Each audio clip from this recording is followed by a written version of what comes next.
work the overnight shift at a small-town radio station, a lonely concrete box on the edge of a highway that's more potholes than road.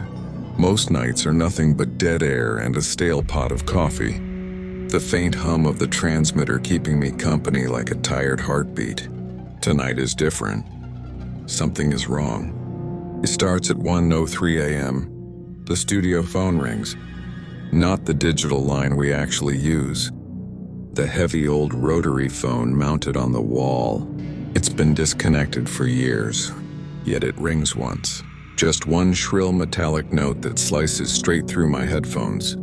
I stare at it. No caller ID, no dial tone. When I finally lift the receiver, all I hear is breathing. Slow, wet, like someone pressing their mouth against the mouthpiece. I hang up. The line immediately rings again. This time when I answer, a man whispers my real name. Not the on-air nickname the audience knows. The name I buried years ago. My stomach knots. I slam the receiver down. Behind me, every dial on the soundboard begins turning on its own. The sliders creeping upward until the meters peak red. The red on-air sign flickers even though I haven't started the next segment. Then the speakers come alive with a strange broadcast. Static at first, then a faint recording of my own voice. But it's nothing I've ever said. It's me screaming, a long, ragged scream that cracks into sobs. Underneath, a low chant rises in a language I don't recognize. I rip off my headphones. The scream doesn't stop. It echoes down the empty hall outside the studio. Grabbing my flashlight, I step into the corridor. The building feels wrong. Hallways stretch longer than they should.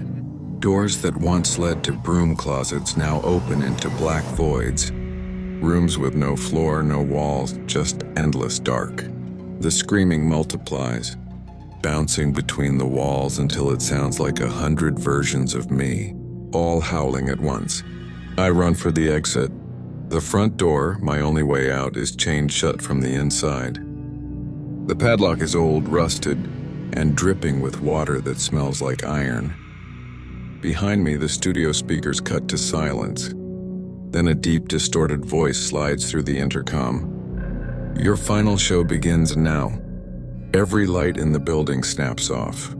Only the on-air sign remains, pulsing like a heartbeat. My phone buzzes in my pocket.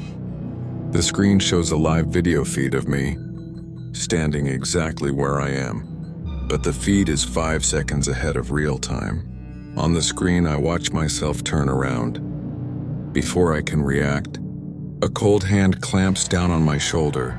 The skin feels damp, like it's been soaking in water too long. I spin. No one there. The feed shows me screaming, then vanishing into the dark. And finally, the on-air light goes black.